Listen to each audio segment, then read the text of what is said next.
Hi, I'm Luke Davis, and I've chosen to do my final project on migrant labor, specifically how migrant labor affects health in the Gulf region. So, real quickly, let's just take a look at where the Gulf region is specifically, and then let's dive into it. And most specifically, we'll be talking about the United Arab Emirates and Qatar, just kind of as a microcosm for the worldwide issue with migrant labor and the negative effects that it can have on health. The Gulf region, this region has experienced rapid development, and this development has been fueled by the use of cheap, and sometimes it's called slave-like labor. So when you think of these places like Dubai or like Doha and Qatar, you think of wealth and just huge buildings, but you don't often think about the amount of construction and labor that goes into creating these buildings. And the kafala system has really allowed construction to happen at an unprecedented pace. So essentially, this system it marries a migrant worker to their employer, and so the worker really doesn't have very many options. So the system was introduced in the 1970s, and Roper and Baria explain it by saying that migrant workers receive an entry visa and a residence permit only if a system of the Gulf region or institution employs them. The system requires that the worker can only work for their sponsor and renders workers entirely dependent on their contract in order to remain in the country. So opponents of the system argue that this leaves workers with very few legal protections and essentially at the mercy of their employers or their sponsors. So ESPN recently did a feature on these migrant labor abuses and specifically how they relate to the Qatari World Cup, which is coming up. They essentially explain how workers from every country are dying: the Philippines, Nepal, India, Bangladesh, etc. You'll see some clips from this ESPN feature spliced throughout my project.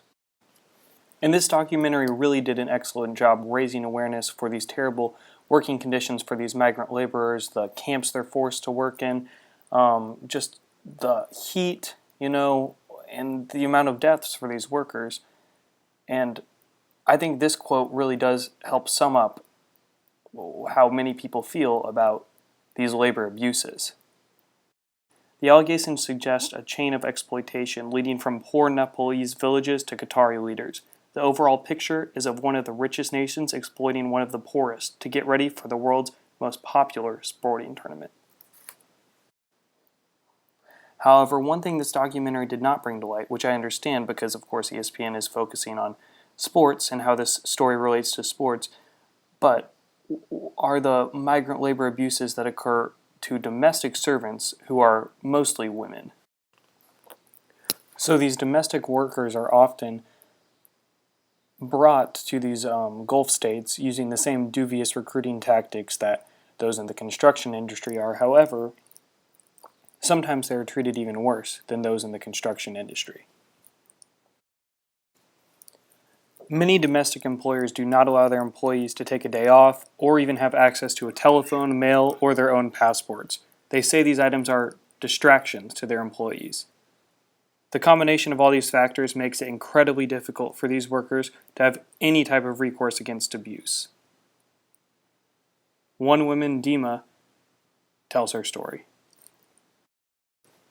The male employer picked me up from the airport, and when we arrived to the home, he told me to take a bath. He insisted that I leave the door slightly open, and while I was in the bath, he entered and raped me.